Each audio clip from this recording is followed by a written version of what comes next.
نہیں دیکھتا اور پھر سوسائٹی کو نہیں دیکھتا، نہ ہی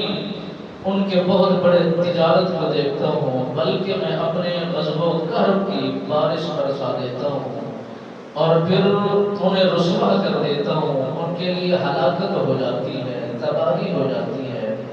اور وہ لوگ جنہوں نے اس بات کو سمجھا، سمجھنے کے بعد اللہ کے راہ کی طرف اپنے آپ کو متوجہ کیا، وہی کامل لوگ، وہی ایماندار لوگ، وہی ڈر رکھنے والے لوگ اور وہی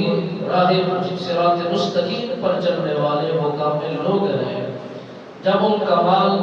اللہ کے راہوں میں، اللہ کے گھروں میں، اللہ کے ان لوگوں میں تقسیم ہونا شروع ہو جاتا ہے جو حقدار ہیں، جو مال رکھتے ہیں دل نہیں رکھتے،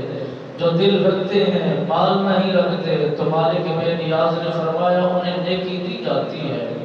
اور جب بندہ مومن کوشش کرتا ہے کہ میں کوئی نیکی کروں، کوئی ارادہ کرتا ہے کہ کسی فلاحی کام کے اندر شراکت کروں، تو مالک ملک فرماتا ہے اس کے دل کو مضبوط کر دیتا ہوں، اس کے ارادے کو وسیع فرما دیتا ہوں۔ اور حکایات کے اندر ایک بات لکھی گئی ہے، وہ فرماتے ہیں کہ حبیب اجمی ایک اللہ کا درویش بندہ گزرا ہے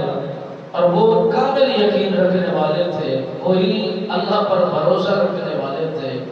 ان کے دلوں میں، ان کے مزاجوں میں اور ان کی طبیعت و عادت کے اندر یہ بات ہر ٹائم گردش کیا کرتے تھے کہ ہمارے ایمان تو مساجد تک محدود ہے، ہمارے تقوی تو اللہ کے گھروں تک محدود ہے۔ جب اللہ کے گھروں میں داخل ہوئے تو ہمارا مزاج کچھ اور ہے، ہماری طبیعت میں ہلچل کچھ اور ہے، ہماری گفتار کے اندر انداز کچھ اور ہے۔ جب باہر نکلتے ہیں طریقہ